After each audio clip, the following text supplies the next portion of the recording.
Selamat datang. Kali ini kita akan bedah tuntas soal media dan strategi pembelajaran BIPA, yaitu bahasa Indonesia bagi penutur asing. Tapi kita nggak akan cuma berhenti di pertanyaan media apa yang bagus dipakai, melainkan kita akan melangkah lebih jauh dan bertanya bagaimana cara mengintegrasikannya secara sistematis. Jadi kita akan bergeser dari sekedar punya kotak perkakas media menuju sebuah kerangka kerja yang terpadu. Yuk kita mulai analisis mendalamnya. Oke, mari kita mulai dengan satu pertanyaan yang kelihatannya sederhana, tapi sebenarnya fundamental banget. Coba kita pikirkan, apa sih fungsi media di dalam kelas? Apakah cuma buat selingan, semacam hiburan biar siswa nggak bosan? Analisis kita kali ini akan menunjukkan kalau fungsinya, jauh lebih dalam dari itu. Jawabannya ada pada 3 fungsi inti pedagogis ini. Jadi, media itu bukan hiasan, tapi instrumen. Pertama, sensory engagement. Artinya, media itu mengaktifkan indera penglihatan dan pendengaran secara bersamaan, yang sudah terbukti bisa memperkuat ingatan. Kedua, kontekstualisasi. Nah, ini penting banget. Media itu seolah membawa dunia nyata ke dalam kelas, lengkap dengan konteks sosial dan nuansa budayanya. Dan yang ketiga, variasi stimulus. Ya, jujur aja, belajar dengan metode yang itu-itu aja kan bikin jenuh. Media secara strategis memecah kemonotonan itu dan bikin motivasi belajar naik lagi. Nah, ini dia poin kuncinya. Kalau kita pakai media secara strategis, itu artinya kita memberdayakan diri kita sendiri sebagai pengajar. Tujuannya apa? Untuk mengubah cara penyampaian materi. Dari yang tadinya statis jadi dinamis, dari yang abstrak jadi konkret, dari yang terisolasi jadi penuh konteks. Ini bukan cuma soal inovasi, tapi ini adalah pergeseran cara pandang kita dalam merancang sebuah pembelajaran. Oke, sekarang yuk kita bongkar isi kotak perkakas seorang pengajar BIPA. Ada 4 kategori media utama di sini, dan masing-masing punya kekuatan supernya sendiri. Mari kita bedah satu persatu. Kategori pertama, ini yang paling dasar, media visual non-proyeksi. Anggap aja ini fondasi kita. Contoh terbaiknya adalah realia atau objek nyata. Kekuatan utamanya, dia menciptakan hubungan langsung di otak antara benda fisik dengan kata yang dipelajari. Coba bayangkan, saat seorang siswa memegang langsung buah mangga, koneksi di otaknya itu jauh lebih kuat daripada kalau dia cuma lihat tulisan mangga di papan tulis. Selanjutnya, dari yang bisa dilihat, kita beralih ke yang bisa didengar, media audio. Fokusnya jelas untuk melatih ketajaman telinga.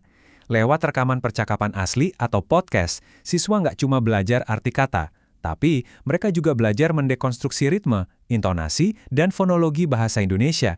Sesuatu yang sama sekali nggak bisa ditangkap lewat teks.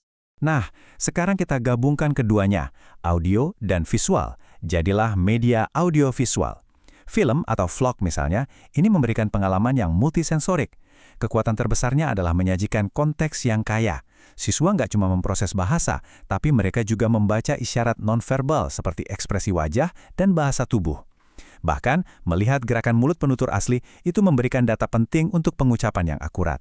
Dan kategori terakhir, yang paling kekinian tentunya, adalah media digital dan interaktif.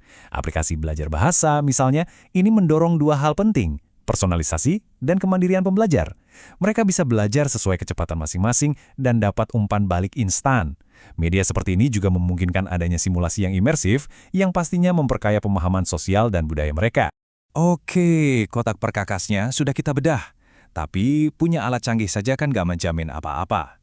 Kuncinya bukan pada apa medianya, tapi bagaimana kita menggunakannya. Sekarang kita akan masuk ke cetak biru atau blueprint-nya.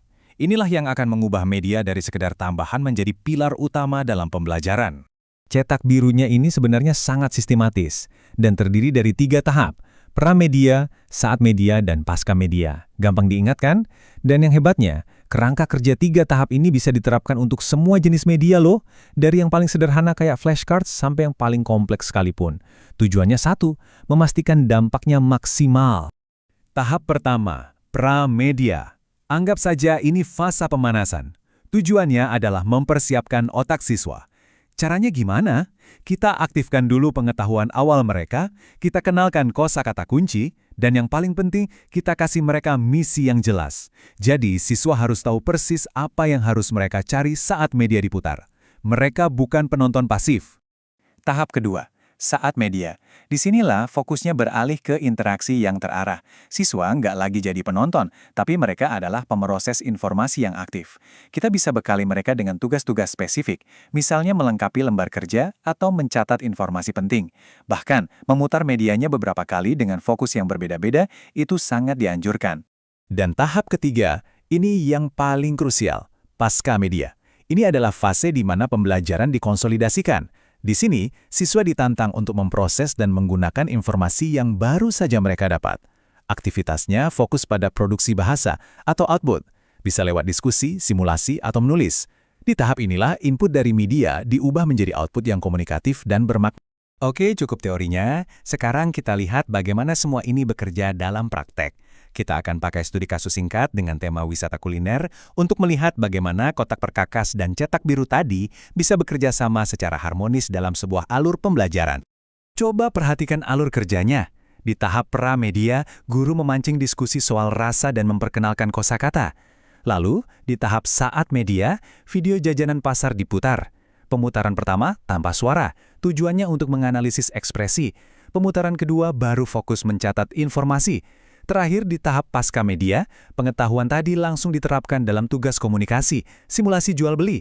Lihat kan, sederhana, sistematis, dan efektif.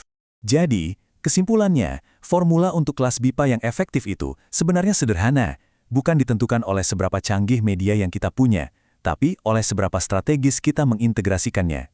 Formulanya adalah kombinasi dari dua hal. Pilih alat yang tepat dari kotak perkakas, lalu eksekusi dengan disiplin menggunakan cetak biru 3 tahap, pra, saat, dan pasca media. Eits, tapi siklusnya belum berhenti di situ. Setelah implementasi, ada satu langkah lagi yang sangat vital, evaluasi. Ini ibarat cermin reflektif buat kita. Melalui evaluasi, kita bisa mengukur seberapa efektif desain pembelajaran kita. Dan yang paling penting, kita bisa memetakan kemajuan siswa secara akurat. Pada akhirnya, kita harus melihat media pembelajaran ini sebagai sebuah jembatan. Jembatan yang menghubungkan siswa dengan bahasa, budaya, dan konteks asli Indonesia. Jadi, pertanyaan fundamental untuk kita sebagai pendidik sekarang bukan lagi, perlukah kita pakai media? Tapi, jembatan seperti apa yang akan kita bangun secara kokoh dan sistematis? Jadi, jembatan pedagogis apa yang akan Anda bangun selanjutnya?